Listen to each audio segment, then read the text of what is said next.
San Diego always means military appreciation. You got a pretty sweet looking scooter here. Yeah, no, exactly. Anytime we have something different, you know, graphic wise, it's a we always get excited about it, and you know, just to do it for this weekend for the military appreciation, completely different bike, which is cool.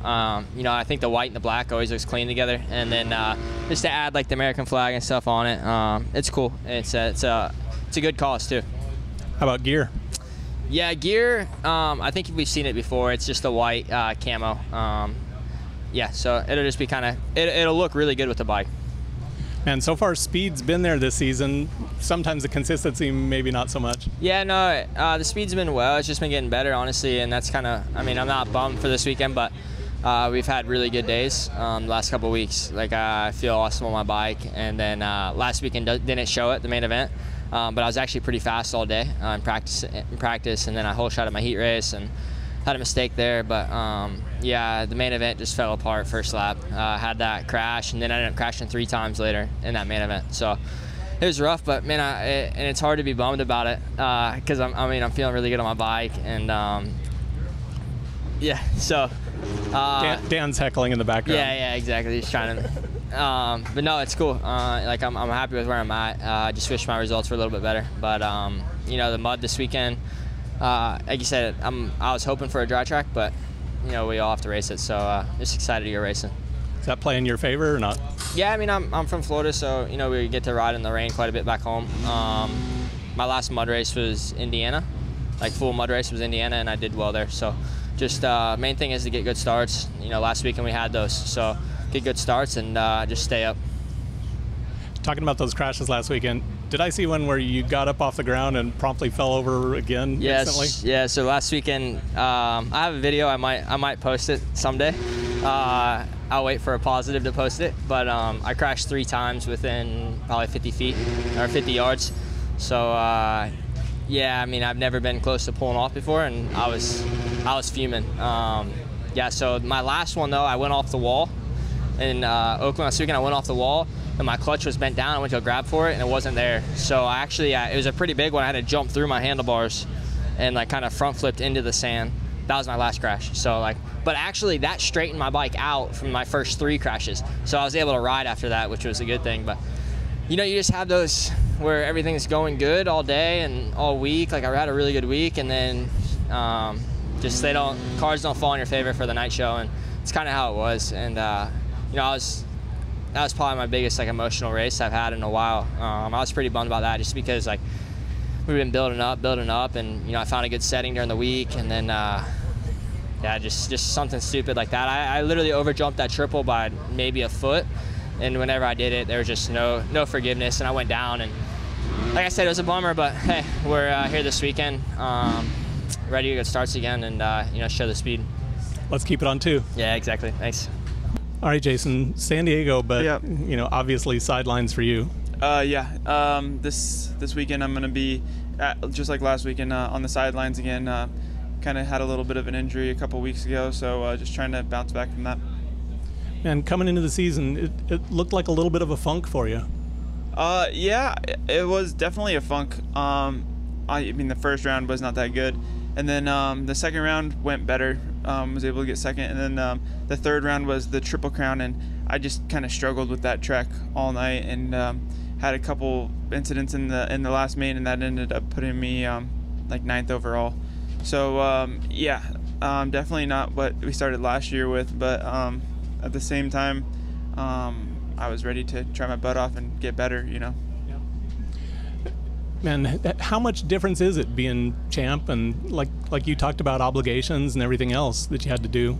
Yeah, yeah. When you're the champion, you have a lot of obligations, you know, sponsors and just a lot of stuff in general. So it's a big difference as far as like where your time goes and stuff like that, because you'll be done riding and then you have an obligation and stuff like that. So it's kind of, I'm not used to that, because I don't feel like I've ever really been that guy, but at the same time, you know, it's part of it, and just got to I guess see the positive and all that stuff, especially for me, because I'm not really into doing most of it, you know.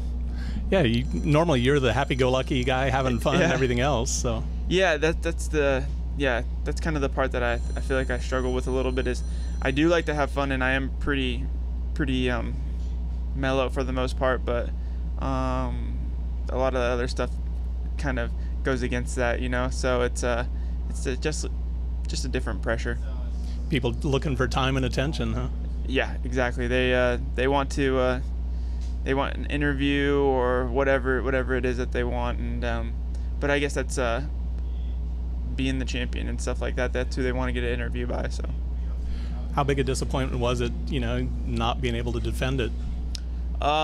It's quite a disappointment. You know, I'm more bummed just because of the team aspect and stuff like that, because I feel like it would have been cool to at least put up a good fight and stuff like that. But the way I see it is I'm going to be able to be in a position to be more well prepared for outdoors, and I feel like I never really had too good of a showing outdoors. I've always been on the podium a lot in the outdoor seasons, but I've never been able to win a race, and I've never been able to do any of that. So that would be something cool to be prepared for a little bit more than seasons past. Yeah, last year you missed just about all of it. Yeah, last year I did the first 2 rounds, then I got hurt and missed all of it. But the year before, I was on the podium 5 out of the first 6, and then I got hurt again. So yeah, it's just really want to put in a full 12 round outdoor season, and that's the goal right now. And it's odd to have both you and Zach out. Yeah, it is. It's a bummer for the team too, but at the same time, you know, my deal could have been way worse than what it actually was. So I'm thankful for that, and thankful to, you know, have another shot at being able to knock some things off my goals. What are they talking about for how long for healing and everything else? And what else did you have? I think a rib and. Yeah, I broke my arm, and I broke that in 2 places, so they had to plate that. And then I had a partially collapsed lung and with broken ribs. I lacerated my liver, and then I broke some things on my back.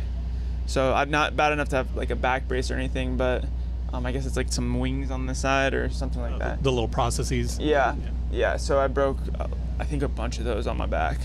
And then, yeah, it's kind of the little laundry list that I got going on for that. So it was like a bunch of different things, but they're all not too bad. You know, my arm, I knew I snapped that thing right away. But I think it should be only about 8 weeks from the injury to be able to be riding. So that'll put me at about when everyone's in Indy. Okay, well, hopefully it heals up fast, and we get to see some near the end of the season. Yeah, thank you. All right, Enzo, how about the season so far? How's it been going for you? It's been hard, to say the least. You know, it hasn't been going the way I expected. I mean, I had some good rides, but I just couldn't put all the pieces together. I've been crashing more than I expected me to, but you know, I've made some rookie mistakes, but I'm ready to take on San Diego and put my best moto yet, so we'll see. Is this first year Supercross for you? Yeah, first year, yeah, rookie. Okay. Just experience and learning it all? Yeah, I mean, yeah, it's been a learning curve it's been a learning process so far, but yeah, I'm ready like to make it happen right now. I've made so many mistakes, so I think I've learned. Does it ever get into that mode where you make a mistake, you try harder, and it kind of gets worse? Or yeah, it's just like that, you know. I feel like sometimes I'm trying too hard, so it makes, for me, it's worse because it makes me make more mistakes. So that's bad. I just gotta get on the flow and just keep riding and have fun on a dirt bike. That's what I know how to do best. So. Yep. How about the mud here? It's not looking real great for the forecast. Well, I mean, it rains a lot in Brazil. I can say that. So yeah, I like the mud. I did pretty well in A1 with the mud, but I feel like it's gonna rain more. So. Should be interesting. Well, good luck out there. Thank you. All right, Jimmy. Nice job with the heat race win last week. Yeah, it was good one for me. Like we talked about, I started in 6th and came up. So it was a good ride. I felt really good in it, but we need to get that in the main event now. There's no points paying in that heat race, so I'm trying to do it in the main event. Yeah, the main was a little bit tough last week. Yeah, it was. I just didn't commit to the whoops like I was all day. They got cupped out and kind of let them get in my head a little bit instead of just trusting in my ability in them. And when you back it down through a big set of whoops like that, it's kind of what happens. So it's just kind of mental error on my fault, not committing into them, and ended up getting stuck in between the 2 lanes, and then picked my bike up, dropped it again, picked it back up. It took me about like 35 seconds to get going. So that was kind of the big damper on the night for me, for sure. I don't think you were the only ones that really didn't like those whoops, though. No, I liked them. I really did. I just didn't commit to them like I should have in the main event. But all day, I actually liked them, how big they were. I thought they were safe, even though they were big. They separated guys, but a lot of people really weren't getting hurt in them. So I actually enjoyed them. I really did. I just wish I committed in them in the main better. How about mud? You a fan of mud or not? Yeah, I actually do like mud. Growing up in New England, I've had some mud races in my day, so I actually enjoyed some of the mud. A1, I don't feel like I rode it that well. I was a little bit too tentative. But we rode on Wednesday back at JGR, and it was still frozen because it's been so cold there. So it was slippery and it was muddy, and we were still jumping the triples and stuff. So that's kind of what it's going to come down to this weekend, is who wants to still jump the jumps. So that's kind of going to be the plan for me, is to get out there and be as aggressive as possible in the slippery conditions. I think they haven't talked about the schedule for tomorrow yesterday, but generally it goes to one late qualifying session in the afternoon. And how does that change up your program? Not too much. I don't mind just a quick practice like that. I feel like I pick up the tracks pretty quick, so just to get out there and attack the whole 10-minute session or however long it is, and not really worry about the lap time, is going to be the game plan, really. Just go out there and put in 10 minutes on the muddy track, get as comfortable as I can, and get warmed up for that heat race. It's going to be it's definitely going to be a mudder tomorrow, looking at the forecast. Who's going to win the Super Bowl? The Patriots. Come on. Tom Brady's going to do it. He's going to go out after. We'll see. Well, good luck out there. All right, thank you.